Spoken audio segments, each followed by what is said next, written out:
ഫസ്റ്റൊക്കെ നല്ല ഡിഫിക്കൽട്ട് ആയിരുന്നു. കാരണം ട്രാക്ക് കയറുന്നില്ല. നമ്മൾ 10 മിനിറ്റ് കൊണ്ട് തീർത്ത ബയോളജി പിന്നെ 35 മിനിറ്റ് വീണ്ടും എടുക്കാൻ തുടങ്ങി. അപ്പം ഭയങ്കര സങ്കടമായി. കാരണം ഇതിങ്ങനെ ആയാലും ആകെ 10 ദിവസത്തെ ഗ്യാപ്പുള്ളൂ. പക്ഷെ എന്താ ഇത്രക്കും ബാക്കോട്ട് പോയത്, ഇനി ശരിക്കും പറ്റുമോ എന്നുള്ളൊക്കെ ഒരു ഇതുണ്ടായിനി. പിന്നെ അത് നോർമലാണെന്ന് എല്ലാവരും പറഞ്ഞ് മീറ്റിങ്ങിലൊക്കെ ആയിട്ട് ഇങ്ങനെ പറയുമ്പോൾ ഓക്കെ. പിന്നെ ഇങ്ങനെ പതുക്കെ ട്രാക്ക് കയറി. അല്ല കാര്യമായിട്ടൊക്കെ സീരീസ് ആണോ തുടങ്ങി? ഏതൊക്കെ സീരീസ്? അപ്പോൾ ഇപ്പൊ തുടങ്ങിയിട്ടുള്ള സീരീസ് ഏതൊക്കെയാ? അല്ല ഞാൻ കൊറിയൻ മറ്റേ K-pop ആൾക്കാരാണല്ലേ മൊത്തത്തിൽ. Korean drama, Korean. നമ്മളിതൊരു കൊറിയൻ സാധനം കണ്ടില്ല. നിങ്ങളെ ജെൻസിന്റെ കൂടെ കൂടിയിട്ടാണ് കുറച്ച് കൊറിയൻ കാണാൻ നല്ലതാണല്ലേ. അങ്ങനെ കിട്ടിയില്ല. ഇതാണ് കാരണം. അല്ല ഇങ്ങനെ അപ്പോൾ 11th 12th ഒക്കെ പഠിക്കുന്ന സമയത്ത് ഇതൊക്കെ ചെയ്യാറുണ്ടോ? നിന്റെ ഒരു പേഴ്സൺ കഥ പറയാം. അതാണ് എനിക്ക് കേൾക്കാൻ കുറച്ചുകൂടി രസമുള്ള സാധനം. ഈ 11th 12th എവിടെയാണ് പഠിച്ചത്? എങ്ങനെയാണ് പഠിച്ചത്? ഞാൻ പഠിച്ചത് യൂണിവേഴ്സിറ്റി, കാലിക്കറ്റ് യൂണിവേഴ്സിറ്റി സ്കൂളിൽ. യൂണിവേഴ്സിറ്റി ക്യാമ്പസ് സ്കൂൾ, അവിടുത്തെ സ്കൂളിലാണ് പഠിച്ചിട്ടുണ്ടായിരുന്നത്. ശരിക്കും ആക്ച്വലി ഈ 11th 12th സമയത്ത് തന്നെ നീറ്റ് ക്രാക്ക് ചെയ്യണം എന്നുള്ള പ്ലാനൊക്കെ ഉണ്ടായിരുന്നോ? അതിൻ്റെ കൂടെ എനിക്കൊരു വലിയ ഇതില്ല അപ്പം ചേരുമ്പോഴൊന്നും. പിന്നെ 12th എത്തിയപ്പോഴൊക്കെയാണ് +2ൻ്റെ കൂടെ ക്രാക്ക് ചെയ്താൽ കൊള്ളാം അങ്ങനെയൊക്കെ തോന്നി. അങ്ങനെ ഒരു തോട്ട് ഉണ്ടായിരുന്നു. സാധാരണ ഗവൺമെന്റ് സ്കൂളാണ്. 10ാം ക്ലാസ് വരെ മലയാളം മീഡിയം, ഇംഗ്ലീഷ് മീഡിയം അങ്ങനെ. 10ാം ക്ലാസ് വരെ മലയാളം മീഡിയം ആയിരുന്നു. 10ാം ക്ലാസ്സിൽ മലയാളം മീഡിയം, എന്നിട്ട് സാധാരണ ഗവൺമെന്റ് സ്കൂളിൽ 11th 12th. എന്നിട്ട് 11th വെച്ചിട്ട് അങ്ങനെ തോട്ടേ ഉണ്ടായിട്ടില്ല മെഡിക്കൽ എൻട്രൻസ് അത് ഉണ്ടായിരുന്നു. പക്ഷേ എനിക്ക് അതിന്റെ കൂടെ ക്രാക്ക് ചെയ്യണം ഉണ്ടായിരുന്നില്ല. അപ്പൊ അങ്ങനെ പ്രിപ്പയർ ചെയ്യാൻ നോക്കിയിട്ടൊന്നും ഉണ്ടായിരുന്നില്ല. വലിയതായിട്ടൊന്നും. എന്നാലും ക്വസ്റ്റ്യൻ പ്രാക്ടീസ് ചെയ്യാൻ ഇഷ്ടമാണ്. ഞാൻ ട്യൂഷന് പോയെടുത്ത് ഇങ്ങനെ ഒരു ചെറിയൊരു ബാച്ച് ഉണ്ടായിരുന്നു. അപ്പം അവിടെ നിന്ന് ഇങ്ങനെ പറയുമ്പം ഞാൻ എൻ്റെ അടുത്തൊരു ബുക്ക് ഉണ്ടായി, എൻ്റെ താത്ത പണ്ട് യൂസ് ചെയ്ത്. അപ്പം അതിലിങ്ങനെ വെറുതെ ക്വസ്റ്റ്യൻ ചെയ്ത് നോക്കി. എനിക്ക് ഇഷ്ടമായി ക്വസ്റ്റ്യൻ ചെയ്യാൻ. അപ്പം അങ്ങനെ ചെയ്ത് നോക്കി. അല്ലാണ്ട് ഭയങ്കരമായിട്ട് പ്രിപ്പറേഷൻ. ഫിസിക്സ് കെമിസ്ട്രി കുറച്ച് ക്വസ്റ്റ്യൻസ് 11th ചെയ്ത് നോക്കിണ്ടായിരുന്നു. 11th ചെയ്ത് നോക്കിണ്ടായിരുന്നു. കെമിസ്ട്രി അങ്ങനെ നോക്കിയിട്ടൊന്നുമില്ല. 12th എത്തിക്കഴിഞ്ഞപ്പോഴത്തേക്കും ഈ ഒരു ആഗ്രഹത്തിന് എന്താ സംഭവിച്ചത്? ആക്ച്വലി 12th കൂടിയോ കുറഞ്ഞോ അതോ ഒഴിവാക്കിയോ? കൂടി. എനിക്ക് എന്തായാലും ഇത് MBBS ക്രാക്ക് ചെയ്യണം ഭയങ്കര ആഗ്രഹമായി. പിന്നെ ഞാൻ ലാസ്റ്റൊക്കെ എത്തിയപ്പോൾ ബോർഡ് എക്സാമിൻ്റെ ആ ടൈമിലൊക്കെ എത്തിയപ്പോൾ എനിക്ക് ഇതിങ്ങനെ ക്വസ്റ്റ്യൻ ചെയ്യാൻ ഇങ്ങനെ ആഗ്രഹം. അപ്പോൾ ഞാൻ ഈ എക്സാമിൻ്റെ ഇടയിൽ ബ്രേക്ക് കിട്ടുമല്ലോ, ഒരു 1 വീക്ക് ഗ്യാപ്പ് ഒക്കെ ഉണ്ടാകുമ്പം ഇതിലിങ്ങനെ വെറുതെ ഇരിക്കാൻ ഇങ്ങനെ ക്വസ്റ്റ്യൻ ചെയ്യും. പിന്നെ ഞാൻ എൻ്റെ അടുത്ത് താത്തൻ്റെ ഒരു പഴയ ബുക്സ് ഉണ്ടായിരുന്നു. പിന്നെ എൻ്റെ ട്യൂഷൻ സെന്ററിൽ നിന്ന് കുറച്ച് ബുക്കൊക്കെ എടുത്തിട്ട് വന്നിട്ട് സ്വന്തമായിട്ട് ആരും പറഞ്ഞു തന്നിട്ടൊന്നുമില്ല ഇങ്ങനെ ചെയ്യണം. സാറ് പറഞ്ഞിനി ഇങ്ങനെ പറഞ്ഞ എന്താ നിങ്ങളിപ്പോൾ പ്രിപ്പയർ ചെയ്തിട്ട് നിങ്ങൾക്ക് കിട്ടണം എന്നില്ല, പക്ഷെ നിങ്ങൾ ഒരു വട്ടം ചെയ്താൽ നിങ്ങൾക്ക് പറ്റും എന്നുള്ളൊരു കോൺഫിഡൻസ് നിങ്ങൾ എന്തായാലും ഇവിടെ നിന്ന് ഇറങ്ങുമ്പോൾ ഉണ്ടാവണം. അങ്ങനെ സാറ് പറഞ്ഞു. ഏത് സാറ് പറഞ്ഞിട്ടുണ്ടായിരുന്നു? Tuition inspire. അതായത് സ്ഥലം എവിടെ? ചേളാരി ഇൻസ്പയർ. സാറിന്റെ പേര് അനീസ് സാർ. സാർ അന്ന് തന്നെ പറയണ്ടായിരുന്നു നിങ്ങൾ ഇങ്ങനെ കോൺഫിഡൻസ് ഉണ്ടാക്കിയിട്ട് പോകണം എന്നൊക്കെ പറഞ്ഞു. നിങ്ങൾ +2 കൂടെ ക്രാക്ക് ചെയ്യണമെന്ന് ഞാൻ പറയുന്നില്ല, പക്ഷെ ഒരു വട്ടം ചെയ്താൽ നിങ്ങൾക്ക് കിട്ടുന്നുള്ളൊരു ഇത് വേണം. മെറ്റീരിയൽ ഒക്കെ ട്യൂഷൻ സെന്റർ നിങ്ങൾക്ക് പ്രൊവൈഡ് ചെയ്തിട്ടുണ്ടായിരുന്നു. അതൊക്കെ എടുത്ത് ചെയ്തിട്ടൊക്കെ ഉണ്ടായിരുന്നില്ല. ഞാൻ ഇങ്ങനെ ചോദിക്കണം, ഞാൻ മലയാളം മീഡിയത്തിൽ പഠിച്ചിട്ട് 11th 12th എനിക്ക് മലയാളം മീഡിയത്തിൽ നിന്ന് 11th എത്തിക്കഴിഞ്ഞപ്പോഴത്തേക്കും ഈ വാക്കുകളും സാധനങ്ങളൊക്കെ കൂടി പഠിച്ചിട്ടൊന്നും എത്തുന്നില്ല എന്നൊക്കെയുള്ള രൂപത്തിൽ എനിക്ക് കുറേ മാർക്കൊക്കെ പോയിരുന്നു 11th. എങ്ങനെയായിരുന്നു ഇൽഫത്തിന്റെ ആ ഒരു ട്രാൻസിഷൻ ഏതായിരുന്നു മലയാളം ടു ഇംഗ്ലീഷ്? ഞാൻ ഇതിങ്ങനെ ടഫാവും, ഭയങ്കര വലിയ സ്റ്റെപ്പ് പോലെയാണ് ഉണ്ടാവുക. അത് ഞാൻ 10th കഴിഞ്ഞപ്പോഴേ കേൾക്കാൻ തുടങ്ങിയത്. അപ്പോൾ ഞാൻ ഇങ്ങനെ ബ്രിഡ്ജ് കോഴ്സ് അതൊക്കെ ഇങ്ങനെ വെറുതെ യൂട്യൂബിലുള്ള ഇങ്ങനെ അറ്റൻഡ് ചെയ്ത് പോയി. അങ്ങനെ ചെറിയ ചെറിയ ടേംസ് ഒക്കെ കിട്ടി. പിന്നെ പോയി ഞാൻ സാർമാരോട് തന്നെ ചോദിക്കുന്നത് മലയാളം ഇംഗ്ലീഷിന്റെ ട്രാൻസ്ലേഷൻ ഒക്കെ സാർമാരോടൊക്കെ തന്നെ ചോദിക്കും. സ്കൂളിലെ ടീച്ചേഴ്സ് തന്നെയാണോ അങ്ങനെ കൂടുതൽ? എങ്ങനെയാ പറയാ, എവിടെ നിന്നായിരുന്നു കൂടുതൽ? ട്യൂഷൻ ആണോ സ്കൂളാണോ കൂടുതൽ? ഈ എൻട്രൻസിന്റെ ഇതിൽ നോക്കുമ്പോൾ ട്യൂഷൻ തന്നെയാണ് കൂടുതൽ ഹെൽപ്പ് ചെയ്ത്. പിന്നെ സ്കൂളൊക്കെ ഈ സ്കൂൾ സമയത്ത് പഠിച്ചിട്ട് അപ്പോൾ ആ സമയത്ത് തന്നെ ഇപ്പോൾ സാധാരണ ഇതിൽ കുട്ടികളൊക്കെ പറയുന്ന ഒരു സാധനമാണ്, ഒന്നിനും നേരം കിട്ടില്ല, ഇവിടുത്തെ അസൈൻമെന്റ് പ്രൊജക്ട് എഴുതാൻ തന്നെ പറ്റണില്ല എന്നൊക്കെ ഇങ്ങനെ പറയുന്ന സാധനം ഉണ്ടായിരുന്നല്ലോ. എന്താ ഒരു നിന്റെ ജീവിതത്തിൽ എങ്ങനെയായിരുന്നു സ്കൂൾ സമയത്തൊക്കെ?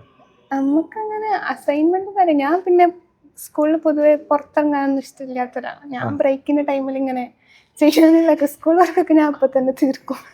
കൂട്ടുകാരൊക്കെ ചോദിക്കില്ല പഠിപ്പിക്കല്ലേ വിളിക്കാപ്പോ?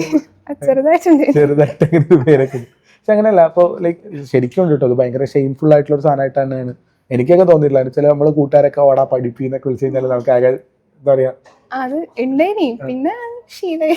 പിന്നെ അങ്ങോട്ട് ശീലമായിട്ടുള്ളതാണ്. Like what makes you like that? എന്തുകൊണ്ടാണ് നീ അങ്ങനത്തെ ഒരു പേഴ്സൺ ആണെന്നുള്ളതാണോ അതോ ഒരു റീസൺ ഉണ്ടോ അങ്ങനെ ചെയ്യാനൊക്കെ ആയിട്ട്? എനിക്കങ്ങനെ പുറത്തിറങ്ങി നടക്കുന്ന വലിയ താല്പര്യമില്ല. സ്കൂളിൽ നിന്നൊക്കെ ഇങ്ങനെ ബ്രേക്കിനൊന്നും ഞാൻ അങ്ങനെ ഇറങ്ങാറില്ല. ഇറങ്ങാറൊന്നുമില്ല. ഞാനിങ്ങനെ ചോദിക്കുകയാണ്, ഇപ്പോൾ ഒരു നമ്മുടെ ഗവൺമെൻറ് സ്കൂളിൽ നാട്ടിലുള്ള സ്ഥലങ്ങളിലൊക്കെ പഠിക്കുന്ന ഒരുപാട് +2 സ്റ്റുഡൻസ് ആൾക്കാരൊക്കെ ഉണ്ട്. അപ്പോൾ അവരോടൊക്കെ നമ്മളിങ്ങനെ ചോദിക്കാമെന്ന് വിചാരിക്കും, അത് അല്ലെങ്കിൽ അവർ നമ്മളോട് ചോദിക്കും നമ്മൾ എന്താ ചെയ്യുക, ഇപ്പോൾ എങ്ങനെയാണ് പ്രിപ്പയർ ചെയ്യേണ്ടത് എന്നൊക്കെ ചോദിക്കും ആൾക്കാർ. അതായത് അവർക്കിപ്പോൾ വലിയൊരു എൻട്രൻസ് കോച്ചിങ് സെൻറ്ററോ അല്ലെങ്കിൽ ഒരു ഇൻ്റഗ്രേറ്റഡ് സ്കൂളോ ഒന്നും അവൈലബിൾ ആയില്ല, due to many reasons available ആയിട്ടില്ല. എങ്ങനെയാണ് പ്രിപ്പയർ ചെയ്യുക, എന്താ ചെയ്യേണ്ടവർ? അവര് നിന്റെ ഒരു ലൈഫ് ഒന്ന് ഇങ്ങനെ പറയുകയാണെങ്കിൽ എങ്ങനെയായിരിക്കും, നീ എന്താ ചെയ്തിട്ടുണ്ടായിരുന്നത് എന്നുള്ളതാണ്. +1 കൂടെ തന്നെ നമ്മളൊരു +1 നമ്മൾ പഠിക്കുന്നത് എന്താണ്, അതന്നെയാണല്ലോ നീറ്റിനുള്ളത്. അപ്പം അതിൻ്റെ കൂടെ ടൈം കിട്ടും. കാരണം ഞാൻ കുറേ റിഗ്രറ്റ് ചെയ്തിരുന്നു +2-ലെത്തിയപ്പോൾ. എന്താണ് ആ ടൈമിൽ കുറച്ചും കൂടി ചെയ്താൽ തീരും അങ്ങനെയൊക്കെ എനിക്ക് തോന്നുന്നു. ഞാൻ എക്സാം കഴിഞ്ഞതിന് ശേഷമാണ് നല്ലപോലെ ഒന്ന് ഇരിക്കാൻ തുടങ്ങിയത്, +2 ബോർഡ് കഴിഞ്ഞതിന് ശേഷം. അപ്പോൾ എനിക്കിങ്ങനെ തോന്നിയില്ല, കാരണം കുറേ ടൈം ഉണ്ടായിനി, കുറേ വെറുതെ വേസ്റ്റ് ചെയ്തിരുന്നു. അപ്പോൾ അങ്ങനെ ആലോചിച്ചിനി, അപ്പം എന്തായാലും ടൈം കിട്ടും കുറച്ച്. അപ്പോൾ നമ്മൾ അതിൻ്റെ ഇടയിൽ ഇങ്ങനെ കുറച്ച് ക്വസ്റ്റ്യൻ പ്രാക്ടീസും കാര്യങ്ങളൊക്കെ ചെയ്തു പോയാൽ അതിൻ്റെ കൂടെ തന്നെ ക്വസ്റ്റ്യൻ ഇങ്ങനെ പ്രാക്ടീസ് ചെയ്ത് പോകണമെന്നുള്ളതാണ്. ഞാനിങ്ങനെ ഈ എൻട്രൻസിന് ക്വസ്റ്റ്യൻ ചെയ്ത് തുടങ്ങുന്ന ആൾക്കാരെ സംബന്ധിച്ചിട്ട് ആൾക്കാരൊക്കെ പറയുന്ന സാധനം എന്ന് വെച്ചാൽ തുടങ്ങുമ്പോൾ കിട്ടൂല എന്നുള്ളതാണ് പ്രധാനപ്പെട്ട പ്രശ്നമാണ്.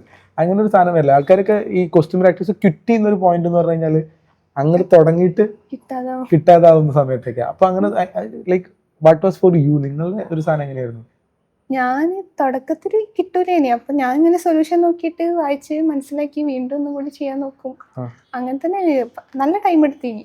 ഞാൻ ഒരു ദിവസം ഒരു 100 ക്വസ്റ്റ്യൻ അങ്ങനെയൊക്കെ ഇനി പോയി. ഒരു ദിവസം +2ന്റെ സമയത്ത്, +1 തുടങ്ങുന്ന സമയത്തോ? അപ്പോൾ ഒരു ദിവസം ഒരു 15-20 ക്വസ്റ്റ്യനൊക്കെ എൻ്റെ ടാർഗറ്റ് തന്നെ. ടാർഗറ്റ് തന്നെ 15-20 ക്വസ്റ്റ്യൻ ആയിരുന്നു വൺഡേ വെച്ചിട്ട് ചെയ്യാൻ. എന്നിട്ട് അത്ര സമയം ഇരുന്നിട്ട് 15 ക്വസ്റ്റ്യൻ ചെയ്യും. എനിക്ക് ആദ്യമൊക്കെ മെക്കാനിക്സ് ആണല്ലോ ഫസ്റ്റ് ചാപ്റ്റേഴ്സ് ഒക്കെ, അത് ചെയ്യാൻ തീരെ കിട്ടൂല. അങ്ങനെ ഇരുന്ന് ഇങ്ങനെ വായിച്ചോക്കും, സൊല്യൂഷനും മനസ്സിലാവില്ല. അങ്ങനെ കുറെ നേരം ഇരുന്ന് ഇങ്ങനെ വായിച്ചിട്ട് അങ്ങനൊക്കെ വരില്ല. ഇപ്പൊ സാധാരണ ഇതിൽ ആൾക്കാർ പറഞ്ഞാൽ ഇതൊന്നും എനിക്ക് മനസ്സിലാവണില്ലല്ലോ എന്ന് ഓർക്കുമ്പോഴൊക്കെ ആ ടൈമിൽ വലിയ കുഴപ്പമില്ല, കാരണം എനിക്ക് അങ്ങനെ പ്രഷർ ഉണ്ടായിരുന്നില്ല, ആഗ്രഹമൊന്നും ഉണ്ടായിരുന്നില്ല, അതുകൊണ്ട് വലിയിട്ട് സങ്കടം വന്നിട്ടൊന്നുമില്ല. പക്ഷെ still you are doing that thing. ആര് ഇതും എല്ലാം അനീസാറിന് തന്നെ കൊടുക്കാൻ പറ്റിയ ക്രെഡിറ്റ് ആണോ? എല്ലാം ചോദിക്കാം, വേറെ ആരാണെന്നല്ല. ഡെഫിനറ്റ്ലി അത് ഒരു അധ്യാപകൻ നിങ്ങളുടെ ജീവിതത്തിൽ അങ്ങനെ ഇടപെട്ടിട്ടുണ്ടെങ്കിൽ അവർക്ക് എന്തായാലും ഒരു സാധനം കൊടുക്കണം. ഞാൻ എന്തായാലും ട്യൂഷന് ഭയങ്കര ഹെൽപ്ഫുൾ ആയിട്ടുള്ള സാധനങ്ങളായിരുന്നു. ഈ സ്കൂൾ ലൈഫിൽ നടന്നിട്ടുള്ള എന്താ പറയുക കുറച്ച് രസകരമായിട്ടുള്ള അല്ലെങ്കിൽ ഓർത്തെടുക്കാനൊക്കെ പറ്റുന്ന ഇവന്റ്സ് എന്തെങ്കിലും ഉണ്ടോ, അക്കാഡമിക്കോ നോൺ അക്കാഡമിക് ആയിട്ടൊക്കെ? ഞാൻ സ്കൂളിലോട് എനിക്ക് അത്ര ഒരു ആക്റ്റീവായിട്ടൊന്നും അങ്ങനെയൊന്നും ഉണ്ടായിരുന്നില്ല. അവിടെ സൈഡിൽ ഇരുന്നിട്ട് ഒറ്റയ്ക്ക് ക്വസ്റ്റ്യൻ ചെയ്തുകൊണ്ടിരിക്കുന്ന ആൾക്കാർ. ഇപ്പോ കൂട്ടുകാർ ഫ്രണ്ട്സൊക്കെ അറിഞ്ഞോ ഇങ്ങനെ റിസൾട്ട് വന്നത്? അടുത്ത ഫ്രണ്ട്സ് ഒക്കെ അറിഞ്ഞു, അവരൊക്കെ അറിഞ്ഞു. എല്ലാവരൊക്കെ എന്താ പറയുന്ന ആക്ച്വലൊക്കെ? കൺഗ്രാറ്റ്സ്. ഞങ്ങളുടെ ടീം ഇവിടെ ഡോപ്പലുണ്ടായിനി, ഞാൻ കൂടെ പഠിച്ചത്. ഞാൻ റെസിഡൻഷ്യല് 2 ആളുണ്ടായിനി, ഒരാൾ ഓഫ്ലൈൻ ആയിട്ടൊക്കെ ഉണ്ടായിരുന്നു. നിങ്ങളുടെ കൂടെയുള്ള ആൾക്കാരൊക്കെ ഡോപ്പിലേക്ക് തന്നെ അങ്ങനെ തന്നെ വന്നിട്ടുള്ള ആൾക്കാരൊക്കെ തന്നെ, അപ്പോൾ അവരൊക്കെ ആയിട്ടൊരു കണക്ഷൻ സാധനങ്ങളൊക്കെ മെയിൻറ്റെയിൻ ചെയ്ത് നിൽക്കുന്നുണ്ടായിരുന്നു.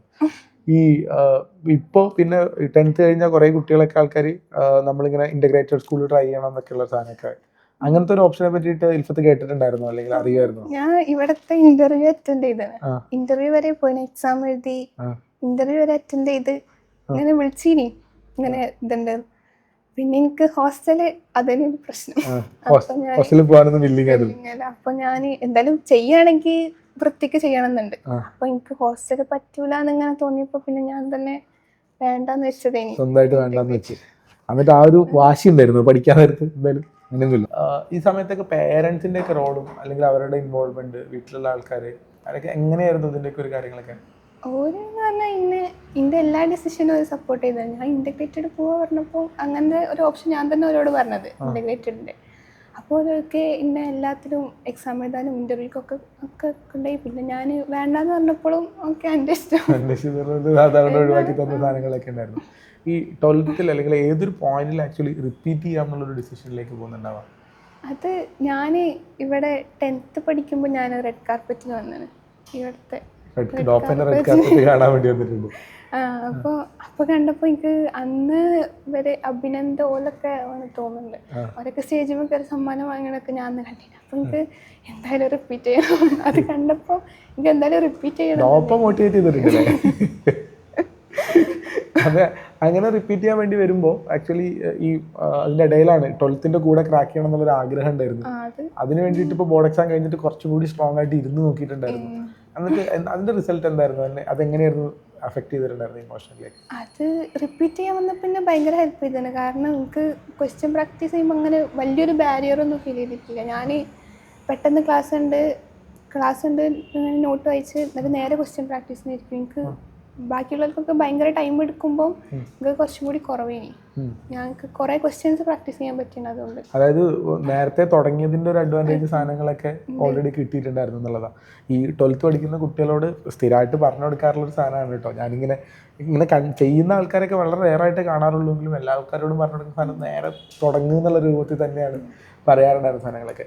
റിപ്പീറ്റ് ചെയ്യാൻ തുടങ്ങുന്ന സമയത്ത് ഉണ്ടാകുന്ന ഡിഫിക്കൽട്ടീസ് അല്ലെങ്കിൽ മേ ബി ഹോം സിക്നെസ് പോലെയുള്ള കാര്യങ്ങളോ അങ്ങനെയൊക്കെ പല പല സിറ്റുവേഷൻസിലൂടെ കടന്നു പോയിട്ടുണ്ടാവുമല്ലോ. എന്തായിരുന്നു എന്നെ സംബന്ധിച്ച് ഏറ്റവും ഡിഫിക്കൽട്ടായിട്ടുണ്ടായിരുന്ന അല്ലെങ്കിൽ ഓവർകം ചെയ്യാണ്ടായിരുന്ന ചലഞ്ച് എന്തായിരുന്നു? എനിക്ക് ഡെയിലി ഒരു 11 hour 12 hour ഒന്നും ഇരിക്കുക എന്ന് പറഞ്ഞാൽ എനിക്ക് അത്ര പോസിബിൾ അല്ല. കാരണം ഞാൻ അങ്ങനെ ഇരിക്കാത്ത ഒരാളായതുകൊണ്ട് അതെനിക്ക് ഭയങ്കര ഇടങ്ങേറായി.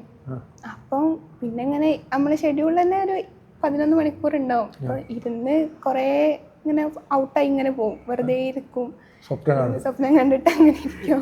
അതിൽ ഒരു ഫോക്കസ് ആയി ഇരുന്ന് ഇങ്ങനെ ചെയ്യാന്ന് പറഞ്ഞാൽ അത് കുറച്ച് ഡിഫിക്കൽട്ട് ആയി എനിക്ക്. എങ്ങനെ അതിനൊക്കെ ഓവർകം ചെയ്തേ? അത് ഇങ്ങനെ റെഡി ആയി വരും, ഓട്ടോമാറ്റിക്കലി റെഡി ആയി വരും, നമ്മളൊന്നും ചെയ്യണ്ട. നമ്മൾ അതിന് കൂടെ ഇങ്ങനെ പോയി കൊടുത്താൽ മതി, റെഡി ആയി വന്നോളൂ, അതിനകത്ത് വലിയ കുഴപ്പമില്ല. അപ്പോൾ ഇതിപ്പോൾ എനിക്ക് ചെറിയൊരു ഐറണി തോന്നിയോണ്ട് ഒന്നുകൂടി ക്ലാരിഫൈ ചെയ്ത് നോക്കാം. ഞാൻ ഇരിക്കാത്ത ആളാണെന്ന് പറയുന്നുണ്ട്, പണ്ട് പോലെ ഇരിക്കരുതെന്ന് പറയുന്നുണ്ട്. അതന്നെ, ഞാനൊരു 11 മണിക്കൂർ അങ്ങനെ കണ്ടിന്യൂസ് ആയിട്ട് ഇപ്പം അരമണിക്കൂർ ഫുഡ് ബ്രേക്ക് അത് കഴിഞ്ഞിട്ട് നേരെ അങ്ങനെ ഒരു സിസ്റ്റമാറ്റിക് ആയ രീതിയിലല്ലേ ഞാൻ ഇരുന്നില്ല. ഞാൻ എനിക്കിഷ്ടമുള്ള ടൈമിൽ ഫുഡ് കഴിച്ച് വന്നിരുന്ന് പിന്നെ കുറച്ച് നേരം അങ്ങനെ പോയിട്ടാണ് ഞാൻ ചെയ്തത്. അങ്ങനെ ഒരു സിസ്റ്റമാറ്റിക് ആയ രീതിയിൽ ഞാൻ ഇതുവരെ ചെയ്തു. ഈ 11th 12th പഠിക്കുന്ന സമയത്തൊക്കെ ലിഷറായിട്ട് സന്തോഷത്തിന് വേണ്ടിയിട്ട് ഹാപ്പിനെസ്സിനൊക്കെ വേണ്ടിയിട്ട് എന്തൊക്കെ കാര്യങ്ങളാണ് ചെയ്തുകൊണ്ടിരിക്കുക? എനിക്ക് ഫാമിലിൻ്റെ കൂടെ ടൈം സ്പെൻഡ് ചെയ്യാൻ ഭയങ്കര ഇഷ്ടം, കൂടെ ട്രിപ്പ് പോകാനും പിന്നെ ഇതൊക്കെ തന്നെ. അല്ല, ഡെയിലി ലൈഫിൽ എന്തൊക്കെയാണ് സാധനങ്ങളൊക്കെ ഈ റിപ്പീറ്റ് ചെയ്യാൻ വേണ്ടി വന്നപ്പോൾ എന്തെല്ലാം കാര്യങ്ങൾ നമ്മൾ ഒഴിവാക്കിയിട്ടുണ്ട്? അങ്ങനെ ഹോബി അത്രക്കുള്ള ഒരാളല്ല ഞാൻ. പഠിക്കലാണ് എൻ്റെ ഹോബി, MCQ ചെയ്യലാണ് എൻ്റെ ഹോബി. ശരിക്കും ഹോബി എന്താ? അങ്ങനെയല്ല, അങ്ങനത്തെ ഒരു ആക്ടിവിറ്റി ടൈം സ്പെൻഡ് ചെയ്യാന്ന് പറഞ്ഞപ്പോൾ ചില ആൾക്കാർ ഇൻസ്റ്റാഗ്രാം ഒക്കെ യൂസ് ചെയ്യുന്ന ആൾക്കാരുണ്ട്, ചില ആൾക്കാർ എന്തെങ്കിലും ബുക്ക് വായിക്കുന്ന ആൾക്കാർ, സിനിമ കാണുന്ന ആൾക്കാർ, അങ്ങനെയൊക്കെ. കൊറിയൻ ഡ്രാമയുടെ മെയിൻ ആൾക്കാരാണ്. അങ്ങനത്തെ എന്തെങ്കിലും കാണും, പിന്നെ ചെറുതായിട്ടൊക്കെ വരക്കാനൊക്കെ നോക്കുമായിരുന്നു. ഈ റിപ്പീറ്റ് ചെയ്യുന്ന സമയത്ത് ഇതുപോലത്തെ എന്തെങ്കിലും സാധനത്തിന് മിസ് ആവുമോ? അങ്ങനത്തെ ഫീലിംഗ് ഒക്കെ ഉണ്ടായിരുന്നു? കുറച്ചു നേരം സമയം കിട്ടുകയാണെങ്കിൽ നല്ലതായിരുന്നു. ഇത് ഫോണ് അതിന്റെ ഇതല്ലേ ഇനി ഫിലിം കാണുന്ന ഞാൻ അതൊക്കെ ആയതുകൊണ്ട് അത് മിസ് ചെയ്തിനി. പിന്നെ അതങ്ങനെ തീരുമാനിച്ചു വന്നതാണല്ലോ നമ്മൾ, പിന്നെ അതിനെ ഓവർകം ചെയ്യാൻ വേണ്ടി പറ്റുന്നത് എന്തായിരുന്നു? ആ തീരുമാനം എന്തായിരുന്നു? ഈ റിപ്പീറ്റ് ചെയ്യാൻ വേണ്ടി വരുന്ന സമയത്ത് നമ്മുടെ കയ്യിലുണ്ടാകുന്ന സാധനം എന്തായാലും ഇപ്രാവശ്യം വാങ്ങും ഫുൾ. ഞാൻ എന്റെ ഫസ്റ്റ് നീറ്റ് 2025 ഞാൻ വിചാരിച്ചത് ഞാൻ പഠിക്കാത്തോണ്ടാവും, എന്തായാലും പറ്റുന്നൊരു സാധനമാണ്, എന്തായാലും പറ്റും. പിന്നെ ഇങ്ങനെ തുടങ്ങുമ്പോഴാണ് മനസ്സിലാവുന്നത് അത്രക്ക് സുഖമുള്ള പരിപാടി രൂപത്തിലേക്ക്. ഞാനിങ്ങനെ ഈ സാധാരണ ഇതിൽ ആളുകൾ സംസാരിക്കുന്ന സമയത്ത് ഈ ജേർണിയിൽ ഇങ്ങനെ കുറെ അപ്സും ഡൗൺസും, ചിലപ്പോൾ കുറെ ഡൗൺസ് ഒക്കെ പറയുന്നുണ്ട്, അപ്സിനേക്കാളും കൂടുതൽ ഡൗൺസ് ആണെന്നൊക്കെ പറയുന്നുണ്ടായിരുന്നു. അങ്ങനത്തെ ഫീലിങ്ങുകളൊക്കെ ഉണ്ടായിട്ടുണ്ടോ? എന്തായിരുന്നു അത്? തുടക്കം പോലെ സ്റ്റഡി ആയിട്ട് ഇങ്ങനെ കയറി പോയതാണോ? ഇല്ല, റിപ്പീറ്റ് ചെയ്യുമ്പോൾ എന്തായാലും ഒരു ഡൗൺ വരണം, അത് നിർബന്ധമാണ്, അതിന്റെ ഒരു പാർട്ടാണ്. അപ്പം എനിക്ക് ഇങ്ങനെ ഡിപ്പ് വന്നൊരു ടൈം മറ്റേ ഒരു മിഡിലെത്തുമ്പോൾ ആ ഡിപ്പ് ഉണ്ടായിരുന്നു. കാരണം ഇതുവരെ കിട്ടിക്കൊണ്ടിരുന്ന മാർക്കൊന്നും കിട്ടാതായി, പഠിക്കുന്നതിനനുസരിച്ച് ഇങ്ങനെ മാർക്ക് കുറഞ്ഞു വരും. അപ്പൊ അങ്ങനെ ഒരു പ്രശ്നം ഉണ്ടായി. പിന്നെ അത് റെഡിയായി.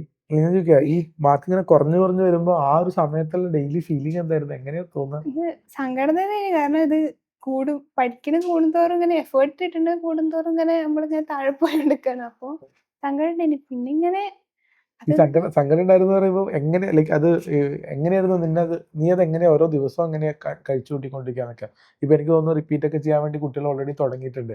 അവരിൽ പലരും ഇപ്പൊ എന്നോട് പറയുന്ന അതേ ഫേസിലാണ് ഇപ്പൊ ഇൽഫത്ത് പറയുന്നത്. നമ്മളിങ്ങനെ കുറെ പഠിക്കും, പക്ഷെ മാർക്ക് ഇങ്ങനെ കുറയും, അപ്പൊ സങ്കടാവുന്നു സാറേ എന്നൊക്കെ പറയും ആൾക്കാർ. അങ്ങനത്തെ ഒരു സാധനങ്ങളൊക്കെ ഉണ്ട്. അപ്പൊ നീ എന്തായിരുന്നു നിങ്ങളുടെ സങ്കടം വരുന്ന ദിവസങ്ങളിലൊക്കെ എങ്ങനെയാ അത് മാനേജ് ചെയ്യൊക്കെ ചെയ്യാം? കരഞ്ഞു തീർക്കൊന്നുമില്ല ഇത്.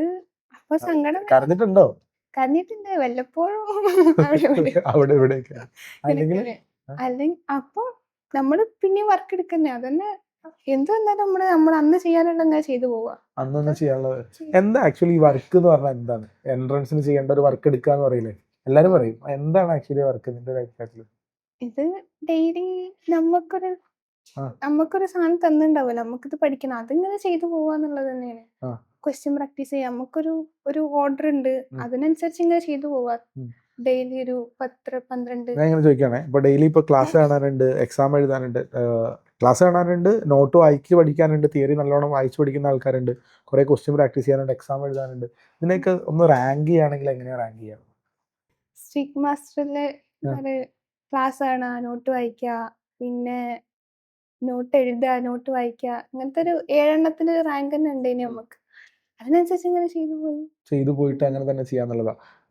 എത്രത്തോളം പുസ്തകമൊക്കെ തിയറി വായിക്കാൻ വേണ്ടിയിട്ട് എത്രത്തോളം ടൈം സ്പെൻഡ് ചെയ്യുമായിരുന്നു than compare to question practice എന്നൊക്കെ പറയുന്ന? തിയറി വായിക്കാൻ ഞാൻ നോട്ട് തന്നെ യൂസ് ചെയ്തിട്ടുള്ളത്. അപ്പോൾ നോട്ട് വായിക്കാൻ ഒരു 20 മിനിറ്റ്സ് 30 മിനിറ്റ്സ് ഒക്കെ മതിയാവും ഒരു ചാപ്റ്റർ വായിക്കാൻ വേണ്ടിയിട്ട്. പിന്നെ ഒരു 5-10 മിനിറ്റ് ഇപ്പൊ ഞാൻ ചോദിക്കുന്നത് ലോസ് ഓഫ് മോഷൻ ഒക്കെ പോലത്തെ ഒരു വലിയ ചാപ്റ്റർ, അതിനകത്ത് ഇങ്ങനെ കുറെ പുള്ളി, കുറെ ഇൻക്ലൈൻഡ് പ്ലെയിന്, പിന്നെ കുറെ കെട്ടിവെച്ച വള്ളി, കുറച്ച് ഫ്രിക്ഷന്, ഇതൊക്കെ കൂടി വായിക്കാൻ വേണ്ടിയിട്ട് 30 മിനിറ്റ് മതി എന്ന് പറയാം. ഫസ്റ്റ് ഒക്കെ അത് മതി. പിന്നെ നമുക്കറിയാം, നമുക്ക് അതിന്റെ കോൺസെപ്റ്റ് അറിഞ്ഞാൽ മതി. നമുക്ക് തന്നെ പെട്ടെന്ന് തന്നെ ഉണ്ടാക്കാൻ പറ്റുന്ന സാധനങ്ങൾ അത്, അതിന്റെ ഇക്വേഷൻസും കാര്യങ്ങളൊക്കെ. കോൺസെപ്റ്റ് പറഞ്ഞാൽ നമുക്ക് പെട്ടെന്ന് ചെയ്തു പോകാം. ഈ ഒരു തോട്ട് എൻട്രൻസിനെ പറ്റിയിട്ട് പറയാന്ന് വെച്ചാൽ, നമ്മൾ പ്ലസ് ടുവിന് പഠിക്കുമ്പോൾ ഡെറിവേഷൻസും കാര്യങ്ങളൊക്കെ പഠിക്കണം, എൻട്രൻസിന് ഇതിലൊന്നും ആവശ്യമില്ല, ഇക്വേഷൻ മാത്രം മതി എന്നൊക്കെ പറയുന്നതൊക്കെ എങ്ങനെയാ തോന്നുന്നത് ആക്ച്വലി? ഡെറിവേഷൻസ് പഠിച്ചു വെക്കണം നല്ലത്. കാരണം നമ്മൾ എപ്പോഴും ഇക്വേഷൻസ് നമുക്ക് എപ്പോഴും മൈൻഡിലേക്ക് വരണമെന്നില്ല. അപ്പം ഇപ്പൊ പെട്ടെന്ന് ഒരു ക്വസ്റ്റ്യൻ ഇക്വേഷൻ കിട്ടിയില്ലെങ്കിൽ നമ്മള് അത് എങ്ങനെ ഉണ്ടാക്കാന്ന് പറഞ്ഞാല് കുറച്ചുകൂടി ചിലപ്പം ഹെൽപ്ഫുൾ ആവും നമുക്ക് തന്നെ. ഡെറിവേഷൻസ് ഒക്കെ നോക്കി വെക്കലുണ്ടായിരുന്നു ആക്ച്വലി. സാർ തന്നെ പറയും, ഇതിന്റെ ക്ലാസ്സിലൊക്കെ എടുക്കുമ്പോൾ ഇതിന്റെ ഡെറിവേഷൻ നോക്കി വെക്കണം, നല്ലതാണെന്ന് ഇങ്ങനെ പറയും. കാരണം ഇടയിലുള്ള സ്റ്റെപ്പ് ഒക്കെ വെച്ചിട്ട് ചിലപ്പോൾ ക്വസ്റ്റ്യൻസ് ഒക്കെ വരും. അപ്പൊ നമുക്ക് ഡെറിവേഷൻസ് ആണ് കുറച്ചും കൂടി ഹെൽപ്ഫുൾ ആവാം. ഡെറിവേഷൻസ് തന്നെ നോക്കി വെക്കുക എന്നുള്ള രൂപത്തിലേക്കാണ്. ശരിക്കും പറഞ്ഞു കഴിഞ്ഞാൽ ഈ 12th എക്സാമും നീറ്റ് എക്സാമും ഒക്കെ തമ്മിലുള്ള വ്യത്യാസം എന്താ ആക്ച്വലി? 12th ഡെറിവേഷൻ ആണ്, ഇവിടെ ഡെറിവേഷൻ എന്താ അങ്ങനെ ഒരു വ്യത്യാസം ഉണ്ടോ? എന്താണ് 12th നമ്മളിങ്ങനെ എഴുതി പഠിക്കണം, ഇങ്ങനെ എഴുതി വീണ്ടും എഴുതി കാണാതെ പഠിച്ചിട്ട് ആ സാധനം അതേപോലെ എഴുതി. ഇത് കുറച്ചും കൂടി കോൺസെപ്റ്റ് ഓറിയന്റഡ് ആയിട്ട് നമ്മള് ഇങ്ങനെയാണ് നമ്മൾ തന്നെ മനസ്സിൽ നിന്ന് എടുത്തിട്ട് ഇതിന്റെ ഒരു ഇടയിലുള്ള സ്റ്റെപ്പൊക്കെ പിന്നെ നമുക്ക് തന്നെ മനസ്സിൽ ഇങ്ങനെ വരും ഓരോ സ്റ്റെപ്പൊക്കെ. അപ്പം അതിലൊരു ഡിഫറൻസ് ആണ്. ഇത് നമ്മളിങ്ങനെ എഴുതി പോവാണ്. മറ്റേതൊരു കാണാപ്പാടം പഠിച്ചിങ്ങനെ എഴുതുന്ന ഒരു ഇതാവുമ്പോ എന്ന് വെച്ചാൽ നമ്മളിങ്ങനെ ആലോചിച്ചെടുത്തിട്ട് ചെയ്യണം എന്നുള്ള രൂപത്തിലേക്കാണ്. ഈ ന്യൂമറിക്കൽസ് ചെയ്യുന്ന സമയത്ത് സ്പീഡിനെ പറ്റി ആൾക്കാർ സംസാരിക്കും, സ്പീഡ് കിട്ടുന്നില്ല, പറ്റുന്നില്ല എന്നൊക്കെ. നിനക്ക് എങ്ങനെയായിരുന്നു തുടങ്ങുമ്പോഴും തീരുമ്പോഴും ഒക്കെ ഉള്ള സാധനങ്ങളൊക്കെ? തുടങ്ങുമ്പോഴൊക്കെ ഭയങ്കര പ്രശ്നമാണ്. കാരണം തീരെ കിട്ടൂല. കാരണം വല്ലാണ്ട് ഇതില്ലാത്തതാണല്ലോ. അപ്പൊ തന്നെ ഇങ്ങനെ ചെയ്തു പോകുമ്പോഴും പ്രശ്നം ഉണ്ടാവും. കാരണം ഇത്രയും ടൈം എടുത്തിട്ട് കുറച്ച് ക്വസ്റ്റ്യൻ ആ ഒരു സാധനം കാണും. പിന്നെ അവസാനത്തേക്ക് എത്തുമ്പോൾ ഡെയിലി ഒരു 400-500 ക്വസ്റ്റ്യൻസ് ഒക്കെ തന്നെ നമ്മൾ ചെയ്യാൻ പറ്റും. 400-500 ഫിസിക്സിന്റെ ക്വസ്റ്റ്യൻസ്, ബയോളജി ഒന്നും ഇല്ലല്ലോ.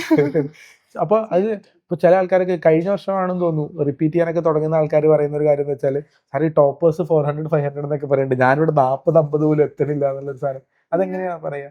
അത് എനിക്ക് തോന്നിയിനി. കാരണം ഇങ്ങനെ വരുമ്പോ മിസ്സുമാരൊക്കെ പറയും ഇവരിങ്ങനെ ചെയ്ത്, ഇനി കഴിഞ്ഞ ടോപ്പേഴ്സ് ഇങ്ങനെ ചെയ്ത് ഇത്ര ക്വസ്റ്റ്യൻസ് ഒക്കെ എത്തി. നമ്മളെ ഇന്റർവ്യൂവിൽ നമ്മൾ കാണുമല്ലോ, അപ്പൊ ഇതെന്താ ഇങ്ങനെ എന്നൊക്കെ തോന്നുന്നു. പക്ഷെ അവസാനത്തിൽ എത്തുമ്പോൾ നമ്മള് ചെയ്തു പോകും ഓട്ടോമാറ്റിക്കലി അങ്ങോട്ട് ആ ഒരു പ്രോസസ്സിൽ അങ്ങനെ എത്തുന്നില്ല. ഇത്ര നേരം നമ്മൾ ഫിസിക്സിനെ പറ്റിയാ പറഞ്ഞേ, വാട്ട് അബൌട്ട് കെമിസ്ട്രി എന്നുള്ളതാണ് ഒരു സാധനത്തിലേക്ക്. കെമിസ്ട്രിയിൽ ഞാൻ കോഡ് ബ്ലൂ NCERT നോട്ടിലെ ക്വസ്റ്റ്യൻസ് അതിന്റെ അപ്പുറം ഞാൻ പോയിട്ടില്ല.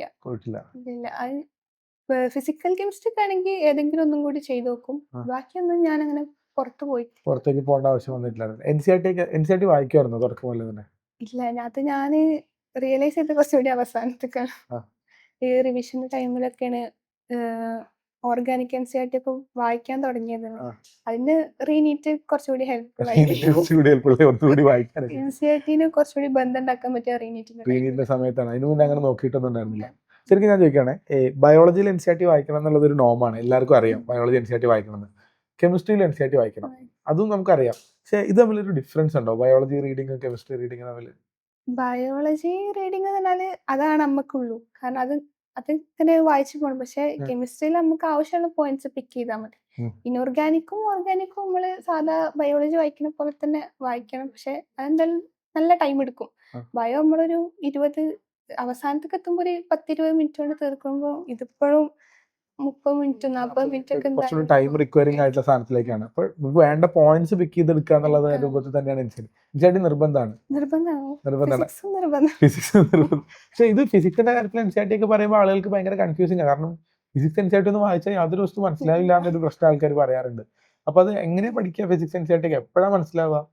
ഞാൻ ഫിസിക്സ് NCERT നോക്കാൻ റീനീറ്റിന്റെ ആ ടൈമില്, അതായത് ഒരു നീറ്റ് എഴുതി കഴിഞ്ഞ് വന്നതിന് ശേഷം മാത്രം നോക്കാൻ റിഗ്രറ്റ് ഉണ്ടായിരുന്നു എനിക്ക്. കാരണം ഫസ്റ്റ് നീറ്റിൽ കുറച്ച് തിയറി ക്വസ്റ്റ്യൻസ് ഒക്കെ വന്നവന് ഫിസിക്സിൽ, പിന്നെ ഞാൻ തന്നെ നോക്കാൻ തുടങ്ങി. അപ്പോൾ നമ്മള് സാറ് മെയിനായിട്ട് പറഞ്ഞ സമ്മറി പോയിന്റ്സ് ടു പോണ്ടർ, ആ 2 സെക്ഷൻസ്. ഞാനിങ്ങനെ ഒരു ഡിഫറെന്റ് ആയിട്ട് ഒരു ക്വസ്റ്റ്യൻ ചോദിക്കും, ഞാനിങ്ങനെ ആലോചിച്ച് നോക്കാം. ഞാനൊരു വാക്ക് പറയാം, ഈ എങ്ങനെ ഡിഫൈൻ ചെയ്യുക, അല്ലെങ്കിൽ അതിനെപ്പറ്റി നിന്റെ ഒരു ഐഡിയ എന്താണെന്നുള്ളത് നോക്കിയാൽ മതി. ഇതായിട്ട് ബന്ധപ്പെട്ട കാര്യങ്ങൾ തന്നെയാണ്. ഇപ്പോൾ ഒരു കാര്യം ഞാൻ പറയുകയാണെങ്കിൽ ഹാർഡ് വർക്ക് എന്ന് പറഞ്ഞാൽ എന്താണ്, നീ എങ്ങനെ കാണും? ഹാർഡ് വർക്ക് അന്ന് നമുക്ക് എന്താണ് ചെയ്യാൻ പറ്റുക അതിന്റെ മാക്സിമം കൊടുത്തിട്ട് ഞാൻ ചെയ്തു പോവുക. അത് തന്നെ നമുക്ക് നമ്മള് കുറെ കാര്യങ്ങൾ സാക്രിഫൈസ് ചെയ്ത്, നമുക്ക് ഇഷ്ടപ്പെട്ട കുറെ കാര്യങ്ങളുണ്ടാവും, സാക്രിഫൈസ് ചെയ്ത് നമുക്ക് നമ്മൾ ആ ഡ്രീമിന് വേണ്ടിയിട്ട് നമ്മൾ ഇരുന്ന് പണിയെടുത്ത്, അതാണ് ഹാർഡ് വർക്ക് എന്ന് പറയുന്നത്.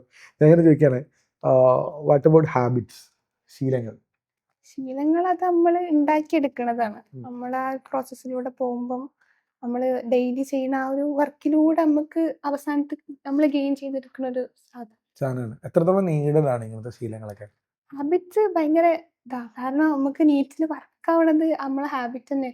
കാരണം ഇതിങ്ങനെ ചെയ്തു പോകുമ്പോഴും ഇപ്പൊ എക്സാമില് നമ്മൾ മെയിൻറ്റെയിൻ ചെയ്യുന്ന ഒരു ഹാബിറ്റ് ഉണ്ട്, അതാണ് നമുക്ക് നീറ്റിന്റെ ടൈമിൽ നമുക്ക് കിട്ടുക അതിന്റെ ഒരു ഔട്ട്പുട്ട്. കാരണം ഞാൻ റൗണ്ട് വൈസ് ഇനിയിപ്പോൾ റീനീറ്റിൽ ചെയ്തപ്പോൾ എനിക്ക് ഫസ്റ്റത്തെ റൗണ്ട് പോയപ്പോഴൊന്നും എനിക്ക് അങ്ങനെ ടഫിന്റെ ഒരു സാധനം വന്നിനി. പക്ഷെ എന്നാലും എനിക്ക് വലിയ കുഴപ്പമില്ലാതെ ഞാൻ അവസാനം വരെ മെയിൻറ്റെയിൻ ചെയ്തു. അതിങ്ങനെ ചെയ്യാൻ പറ്റിയത് എനിക്ക് ഞാൻ ഈ 70 നമ്മളെ ചാലഞ്ചിലൊക്കെ ഞാൻ അങ്ങനെ തന്നെ ചെയ്തു, ടഫ് ആണെങ്കിലും. അപ്പൊ എനിക്കതൊരു നോർമലായിട്ട് തന്നെ ഫീൽ ചെയ്തിട്ടുണ്ട്. ഈ ഇൽഫത്തിനെ ഏറ്റവും കൂടുതൽ സഹായിച്ചിട്ടുള്ള 1-2 ഹാബിറ്റ്സ് വെക്കുകയാണെങ്കിലോ? എനിക്ക് എക്സാം ടൈമിൽ നമ്മള് കൂൾ ഓഫ് ടൈം എടുത്തത് അതെനിക്ക് ഭയങ്കര ഹെൽപ്ഫുൾ ആയി. കാരണം ആദ്യമൊന്നും എടുക്കലില്ലേനി, അവസാനം വരെ വായിച്ച് പിന്നെ ബുക്ക് കൂട്ടി വെച്ചിട്ട് അങ്ങനെ തന്നെയാണ്. അപ്പൊ വലിയ ഇത് ഫീൽ ചെയ്ത് നമുക്ക് അത്ര ഇത് ഫീൽ ചെയ്യൂല. പിന്നെ അവസാനത്തേക്ക് ഇങ്ങനെ സാർ കുറെ പറഞ്ഞിട്ടും അങ്ങനെ തന്നെ ചെയ്തു തന്നെ. പിന്നെ അവസാനത്തേക്ക് എത്തിയപ്പോൾ കൂൾ ഓഫ് ടൈം ഒക്കെ എടുക്കാൻ തുടങ്ങി. അപ്പോഴാണ് മൈൻഡിൽ വരുന്ന ഓരോ തോട്ട്സ് ഒക്കെ പിടിച്ചത്. അതിനെ മാനേജ് ചെയ്യാനൊക്കെ തോന്നുന്നുണ്ട്. എന്തൊരു ഫണ്ണി തോട്ട്സ് ആണോ, പേടിപ്പിക്കുന്ന തോട്ടാണോ, എന്തായാലും വരുന്ന തോട്ട്സ് വരിക പറഞ്ഞ കൂൾ ഓഫ് ടൈം? പേടിപ്പിക്കണേ. കാരണം ഇങ്ങനെ ഇതിപ്പോ എക്സാം ടഫ് ആണെങ്കിലോ, അത് കഴിഞ്ഞ മോക്കിന്റെ മാർക്ക് കിട്ടിയില്ലെങ്കിലോ, അങ്ങനത്തെ ഒക്കെ ഓരോ ഫീലിംഗ് വരും. അങ്ങനെയൊക്കെ വരുമ്പോ എങ്ങനെ മാനേജ് ചെയ്തതിനൊക്കെ? അതങ്ങനെ റെഡിയാവും, അവിടെ അങ്ങനെ ഇരുന്ന് കൊടുക്കുക എന്നുള്ളതാണ് പ്രധാനപ്പെട്ട കാര്യം. പക്ഷെ റിയലി അങ്ങനത്തെ ഫീലിങ്സ് സാധനങ്ങളൊക്കെ വരുന്നു, കാര്യങ്ങളൊക്കെ ചെയ്യുന്നുണ്ടായിരുന്നല്ലേ. ഈ ഇതിനകത്ത് തന്നെ ഈ ഒരു വാക്കുകൾ എടുക്കുകയാണെങ്കിൽ തന്നെ, ഞാനൊരു വാക്ക് എടുക്കുകയാണെങ്കിൽ ഡ്രീം എന്നൊരു വാക്ക് എടുത്തു കഴിഞ്ഞാൽ എന്താ പറയാ?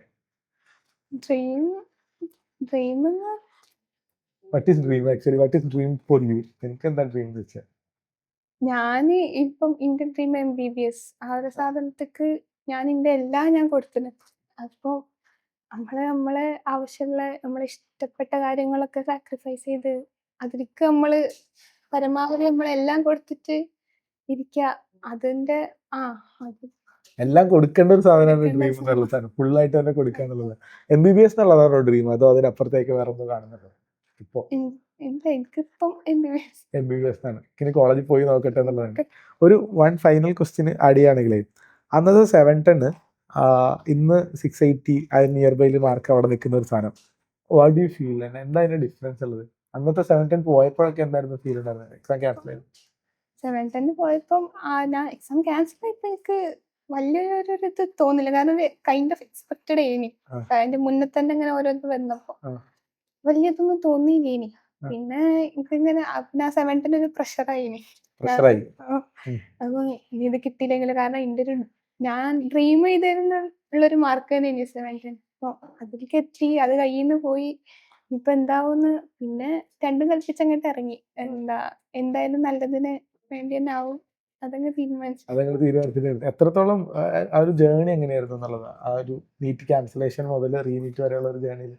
നീറ്റ് ക്യാൻസൽ ചെയ്ത് പിന്നെ ഞാൻ തന്നെ പിന്നെ ഇരിക്കാൻ തുടങ്ങി. ഇങ്ങനെ കുറച്ചായിട്ട് ഇങ്ങനെ തന്നെ ഇരുന്ന് പിന്നെ 2-3 ദിവസത്തിനുള്ളിൽ തന്നെ ഹോസ്റ്റലിലേക്ക് പോയി. പിന്നെ എല്ലാവരും ഇങ്ങനെ ഇരുന്ന് എല്ലാവരും കണ്ട് നമ്മളും അതേപോലെ തന്നെ വർക്ക് എടുക്കാൻ തുടങ്ങി. ഫസ്റ്റൊക്കെ നല്ല ഡിഫിക്കൽട്ട് ആയിരുന്നു, കാരണം ട്രാക്ക് കയറുന്നില്ല. നമ്മൾ 10 മിനിറ്റ് കൊണ്ട് തീർത്ത ബയോളജി പിന്നെ 30-35 മിനിറ്റ് വീണ്ടും എടുക്കാൻ തുടങ്ങി. അപ്പൊ ഭയങ്കര സങ്കടേനി, കാരണം ഇതിങ്ങനെ ആയാലും ആകെ 10 ദിവസത്തെ ഗ്യാപ്പുള്ളൂ. പക്ഷെ എന്താ ഇത്രക്കും ബാക്കോട്ട് പോയത്, ഇനി ശരിക്കും പറ്റുമോ എന്നുള്ളൊക്കെ ഒരു ഇതുണ്ടേനി. പിന്നെ അത് നോർമലാണെന്ന് എല്ലാരും പറഞ്ഞ് മീറ്റിങ്ങിലൊക്കെ ആയിട്ട് ഇങ്ങനെ പറയുമ്പോൾ ഓക്കെ. പിന്നെ ഇങ്ങനെ പതുക്കെ ട്രാക്ക് കയറി കഴിഞ്ഞ് കുറച്ച് കഴിഞ്ഞപ്പോ ആ ഒരു ടൈമൊക്കെ അവസാനത്തിപ്പോ ഡബിൾ ആയിന് സ്പീഡൊക്കെ കുറച്ചും കൂടി ആദ്യം ഉണ്ടായിരുന്നതിനേക്കാളും സ്പീഡിലേക്ക് എത്താൻ വേണ്ടി പറ്റിയിട്ടുണ്ടായിരുന്നു. സോ ലൈക്ക് ഒരു എന്താ പറയുക അറ്റം കണ്ടിട്ടുണ്ടെന്ന് പറയില്ലേ, മൊത്തമായിട്ട് അറ്റത്തേക്ക് എത്തി. എല്ലാവരും ഇങ്ങനെ ഇൽഫത്തിന്റെ കഴിഞ്ഞ റീലും ഇതൊക്കെ കാണുന്ന സമയത്ത് കമന്റ്സിലടക്കം ശ്രദ്ധിച്ചിട്ടുള്ള കാര്യമാണ് കുട്ടിയാകെ മെലിഞ്ഞു പോയിട്ടുണ്ടല്ലോ എന്ന് പറയുന്നത്. എന്താണ് പൊതുവിലുള്ള ആൾക്കാരുടെ ശരിക്കും ഉള്ളതാണോ, അങ്ങനെ ഉണ്ടോ? ഫസ്റ്റ് നീറ്റ് കഴിഞ്ഞപ്പോ എല്ലാരും നല്ലോണം പറഞ്ഞു ഇങ്ങനെ ക്ഷീണിച്ച്. പിന്നെ രണ്ടാമത്തെ നീറ്റ് കഴിഞ്ഞപ്പോ അന്നത്തെ അത്ര ഇല്ല, കുറച്ചൊന്നും വെച്ചായ പോലത്തെ സാധനം ഉണ്ടായിരുന്നു. ശരിക്കും എന്താ അങ്ങനെ ഒന്നും പ്രത്യേകിച്ചൊന്നും നോക്കലൊന്നും ശ്രദ്ധിക്കലൊന്നും ഉണ്ടായിരുന്നില്ല ഹെൽത്ത്. അപ്പോ ഞാൻ ഹെൽത്തൊക്കെ നമ്മള് സാധാ പോലെ തന്നെ നോക്കിയത്. അങ്ങനെ അങ്ങനത്തെ സാധാരണ പോലെ തന്നെ കൃത്യമായിട്ട് മെയിൻറ്റെയിൻ ചെയ്ത് തന്നെ കാര്യങ്ങൾ നോക്കിയിട്ടൊക്കെ ഉണ്ട്. അങ്ങനെ അത് ഒഴിവാക്കിയിട്ട് നിന്നിട്ടോ പഠിച്ചിട്ടോ സാധനങ്ങൾ. ആൻഡ് ഇപ്പൊ എന്താ പറയാ, വാട്ട് യു ഫീൽ, ഇപ്പൊ എന്താ ഫീൽ ചെയ്യണത്, ഹൗ ഇറ്റ് ഈസ് ലൈക്ക്? ഒരുപാട് സന്തോഷമുണ്ട്, കാരണം ഒരു ഡ്രീമിലേക്ക് ഒരു സ്റ്റെപ്പും കൂടി എല്ലാം കൊടുത്തിട്ട് ഇരിക്കാണ്. ഞാനൊക്കെ കാക്കന്റെ കല്യാണൊക്കെ സാക്രിഫൈസ് ചെയ്ത് അങ്ങനെ ഇരുന്നു. അപ്പൊ കല്യാണത്തിന് പോയിട്ടില്ല? പോയിന്. പക്ഷെ സ്വന്തം കാക്കന്റെ കല്യാണം നമുക്ക് കുറെ ഡ്രീംസും കാര്യങ്ങളൊക്കെ ഉണ്ടാവുമല്ലോ. കുറെ ഞാനൊക്കെ +2 പഠിക്കുമ്പോഴേ ഭയങ്കര ഇതില് കണ്ടത് കല്യാണം. ഇപ്പം തലേന്ന് പോയി പിറ്റേന്ന് വന്ന അവസ്ഥ. ഡ്രസ്സൊക്കെ എടുത്ത് തന്നിനോ? ഡ്രസ്സൊക്കെ എടുത്ത് മന്ത്ലി ലീവിന് പോകുമ്പോ ഡ്രസ്സൊക്കെ എടുത്ത് അങ്ങനെ എല്ലാം നേരത്തെ അഡ്ജസ്റ്റ് ചെയ്ത് വെച്ച് തലേന്ന് കല്യാണത്തിന് പോയി, പിന്നെ കല്യാണം കഴിഞ്ഞ് പിറ്റേ ദിവസം തിരിച്ചു വന്ന് ആരുടെ കൂടെ സ്പെൻഡ് ചെയ്യാനുള്ള ടൈം ഒന്നും കിട്ടിയിട്ടൊന്നുമില്ല. സങ്കടം വരുന്നുണ്ടോ? പക്ഷെ അതൊക്കെ മാനേജ് ചെയ്ത് ഇവിടെ വരെ എത്തി എന്നുള്ളതാണ്. And what you are expecting from medical college? എങ്ങനെയാണ്, എന്തായിരിക്കും അതിന്റെ ഒരു ജേണി? വാട്ട് ഈസ് നൗ, ഇപ്പൊ എന്താ തോട്ട്സ് ഉള്ളത് തുടങ്ങുന്നതിന് മുന്നേ? നമ്മുടെ കോളേജ് സാധാ കോളേജിനൊക്കെ ഒരു എക്സ്പെക്ടേഷൻ അതൊക്കെ തന്നെയാണ്. എന്താ വരാണെന്ന് അറിയില്ല, എന്തെന്ന് വെച്ചാൽ നേരിടാമല്ലോ. എവിടെ ജോയിൻ ചെയ്യുന്നുണ്ടാവും കോളേജുകളിൽ നോക്കണേ? ആഗ്രഹം കാലിക്കറ്റ് തന്നെ ജോയിൻ ചെയ്യണം. എയിംസ് കിട്ടി കഴിഞ്ഞാൽ എനിക്ക് പുറത്ത് പോകാൻ വലിയ താല്പര്യമൊന്നുമില്ല, കാലിക്കറ്റ് തന്നെ നിൽക്കണം. എനിക്ക് ഈ ചേളാരി യൂണിവേഴ്സിറ്റി കാലിക്കറ്റ് എന്നൊക്കെ പറഞ്ഞിട്ട് ഇവിടെ തന്നെ നിൽക്കണം, അവിടെ തന്നെ ഉണ്ടാവുന്ന. സോ എന്തായാലും കാണാമെന്നുള്ളതാണ് കാര്യം. ഞാനിങ്ങനെ ഒരു ഫൈനൽ വേർഡ്സ് ആയിട്ട് കണ്ടോണ്ടിരിക്കുന്ന ആൾക്കാർക്ക് ചോദിക്കുകയാണെങ്കിൽ എനിക്ക് തോന്നുന്നത് വെച്ചാൽ ഇപ്പോൾ 11th 12th പഠിക്കുന്ന കുട്ടികളോട് ഒരുപാട് കാര്യങ്ങൾ പറയാനുള്ള ഒരാളാണെന്ന് തോന്നുന്നുണ്ട്. അപ്പോൾ ബാക്കി കുറേ റിസൾട്ടുകളൊക്കെ ഇൻ്റഗ്രേറ്റഡ് സ്കൂളിൽ പഠിക്കുമ്പോഴും വന്നിട്ടും അല്ലെങ്കിൽ 11th 12th തീരെ പ്രിപ്പയർ ചെയ്യാതെ വന്നതായിട്ടുള്ള കുറേ റിസൾട്ടുള്ള ആൾക്കാരൊക്കെ ഉണ്ട്. പക്ഷേ ഇഫത്ത് ഡിഫറെൻ്റ് ആണെന്ന് തോന്നുന്നു. 11th 12th തന്നെ ഒരു ചെറിയൊരു അംബീഷൻ വെച്ചിട്ടുണ്ട്. അത് സാറൊക്കെ ഇത് ചെയ്തിട്ടുണ്ട് എന്നുള്ളത് ഭയങ്കര ഇതാണ്. പക്ഷെ സ്റ്റിൽ അങ്ങനത്തെ ഒരു സംഗതിയുണ്ട്. എന്താ പറയാനുള്ള അങ്ങനത്തെ കുട്ടികളോട്? 11th 12th നമ്മൾ ഇപ്പൊ തന്നെ പ്രിപ്പയർ ചെയ്താൽ നിങ്ങളെ റിപ്പീറ്റേഴ്സ് ജേണി കുറച്ചും കൂടി ഹെൽപ്ഫുൾ ആവും. ഞാനൊക്കെ കോൺസെപ്റ്റ്സ് അപ്പൊ തന്നെ അത്യാവശ്യം നല്ല ക്ലിയർ ചെയ്തിനി. അപ്പം അത് നിങ്ങൾക്ക് കുറച്ചുകൂടി ഹെൽപ്ഫുൾ ആവും. കുറച്ചുകൂടി പ്രിപ്പറേഷൻ കൊണ്ടുപോയാൽ റിപ്പീറ്റിങ്ങിന്റെ ടൈമിൽ അത്രക്ക് നിങ്ങൾക്ക് അങ്ങനെ സ്ട്രെസ് അടിച്ചിരിക്കൂല. അത്രക്ക് പ്രശ്നം എനിക്ക് അങ്ങനെ ബാക്കിയുള്ളവരും കാട്ടി കുറച്ചും കൂടി പ്രശ്നം കുറഞ്ഞ പോലെ എനിക്ക് ഫീൽ ചെയ്തു. അപ്പം അങ്ങനെ ടൈം കണ്ടെത്തിയിട്ട് കാര്യം. ഒറ്റ ചോദ്യം കൂടെ അടിയാണ്, റിപ്പീറ്റ് ചെയ്യുമ്പോഴാണോ +1 +2 പഠിക്കുമ്പോഴാണോ കൂടുതൽ സമയം ഉണ്ടാവുക പഠിക്കാൻ? +1 +2 തന്നെയാണ് കൂടുതൽ സമയം ഉണ്ടാവുക. സാധാരണ ഇതിൽ ആൾക്കാർ ഇങ്ങനെ പറയലുണ്ട്, ഇപ്പൊ സമയമില്ല റിപ്പീറ്റ് ചെയ്യുമ്പോൾ വേണമെന്നൊക്കെ പഠിക്കാന്ന് പറഞ്ഞാൽ തെറ്റിദ്ധാരണയാണ്. റിപ്പീറ്റ് ചെയ്യുമ്പോൾ തീരെ സമയം കിട്ടുന്നുണ്ടാവില്ല. സമയം കുറവ് എന്ന് നമുക്ക് ഫീൽ ചെയ്യും, കാരണം ഇത് ഇത്രയും കൂടി ഉണ്ട് എന്നുള്ളൊരു ദൂരത്തിൽ ഇങ്ങനെ തന്നെ നിൽക്കുന്നത്. ശരി, സോ ഓൾ ദ ബെസ്റ്റ്. നമുക്ക് അടിപൊളിയായിട്ട് മുന്നോട്ട് പോകാന്നുള്ളതാണ്. എന്തായാലും കോളേജിൽ അഡ്മിഷൻ കിട്ടി കഴിയുമ്പോൾ നമുക്ക് അടിപൊളിയായിട്ട് വീണ്ടും കാണാം, അടിപൊളിയായിട്ട് വെണ്ടറായിട്ട് വരുന്നോ? ഉറപ്പില്ലേ? വെണ്ടർ ആവാണില്ല. ഞാനങ്ങനെ ചോദിക്കുകയാണ്, if you are A mentor എന്ന് വിചാരിക്കുക, എന്ത് ചെയ്തു കൊടുക്കും കുട്ടികൾക്ക്? എന്തായിരിക്കും പറഞ്ഞു കൊടുക്കുക കുട്ടികളോട്? എങ്ങനെയായിരിക്കും ബിഹേവ് ചെയ്യുക കുട്ടികളോട്? എനിക്ക് വന്ന മെന്റേഴ്സ് ശരിക്കും ഒരു ഇതന്നെയായിരുന്നു. കാരണം നമുക്കിങ്ങനെ വീക്കിലി വന്നിട്ട് ഓരോ കാര്യങ്ങൾ പറഞ്ഞ് നമ്മളെ പ്രശ്നങ്ങൾ അഡ്രസ് ചെയ്ത് അതേപോലെ തന്നെ നല്ലൊരു മെന്ററായിട്ട് നിക്കണം എന്നുള്ളതാണ്, അവരുടെ കൂടെ നിക്കണം എന്നുള്ളതാണ്. ആരെങ്കിലും പണിയെടുക്കാതിരിക്കുകയാണെങ്കിൽ എന്താ പറയാ? പണിയെടുക്കാതിരിക്കുകയാണെങ്കിൽ വഴക്ക് പറയോ, അത് കുറച്ച് മോട്ടിവേറ്റ് ചെയ്യോ, അത് നിർബന്ധമായിട്ട് പണി എടുപ്പിക്കോ, എന്താ ചെയ്യാ? വഴക്ക് പറയണം, വഴക്ക് പറയണോ? എന്നാലേ കേറുള്ളൂ. എന്നാലേ കേറുള്ളൂ. പണിയെടുത്തില്ലെങ്കിൽ വഴക്ക് പറയും. വഴക്ക് പറയുന്ന വേണ്ടതായിരിക്കും. അപ്പൊ തന്നെ കുറെ ആൾക്കാർ എന്നാ പിന്നെ ഈ തത്തനിക്ക് വഴക്ക്. എന്തായാലും നമുക്ക് കാണാം, നല്ല അടിപൊളിയായിട്ട് സൂപ്പറായിട്ട് മെന്ററൊക്കെ ആവാൻ പറ്റട്ടെ എന്ന് പ്രാർത്ഥിക്കാം അല്ലേ?